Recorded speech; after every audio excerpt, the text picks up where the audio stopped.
Eskiden beri İmam Hatip liselerine yönelik ciddi bir olumsuz algı vardır. Bu olumsuz algı kesinlikle bu toplumun hassasiyetlerinin dışında olan bir algıdır. Son dönemlerde özellikle İmam Hatip liselerinde ortaya çıkan başarıların hazmedilmediğini biz görüyoruz.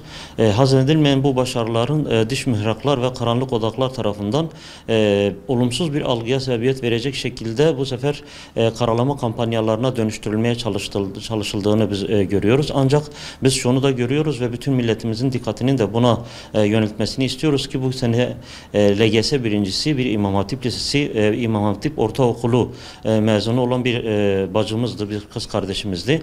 Biz bundan da anlıyoruz ki aslında İmam Hatip Ortaokulu ve liselerinde çok ciddi bir başarı vardır ve bu İmam Hatip Ortaokulu ve liselerdeki eğitim de aslında halkımızın hassasiyetlerini yansıtan, inançlarının gereğini yerine getiren aslında bir okullar silsilesidir.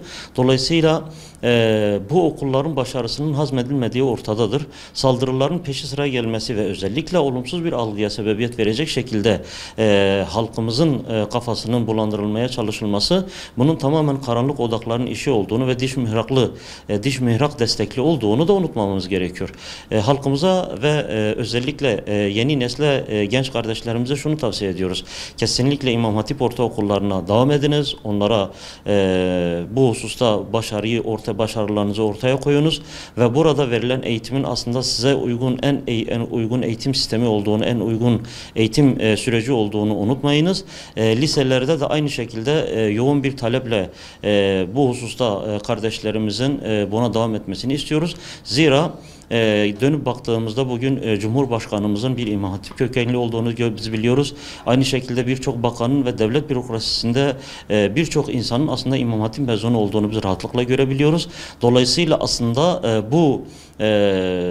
bugün görevde olan bu insanların mezuniyetlerinin bile perde arkasında İmam Hatip başarısı, İmam Hatip hassasiyeti, İmam Hatip bilinci olduğunu da toplumumuzun ve yeni neslin unutmaması gerekiyor. Dolayısıyla halkımıza özel olarak Eğitimciler Cemiyeti olarak tavsiyemiz şudur. Herkes çocuğun özellikle İmam Hatip ortaokullarına, İmam Hatip liselerine kaydetmeyi unutmasınlar.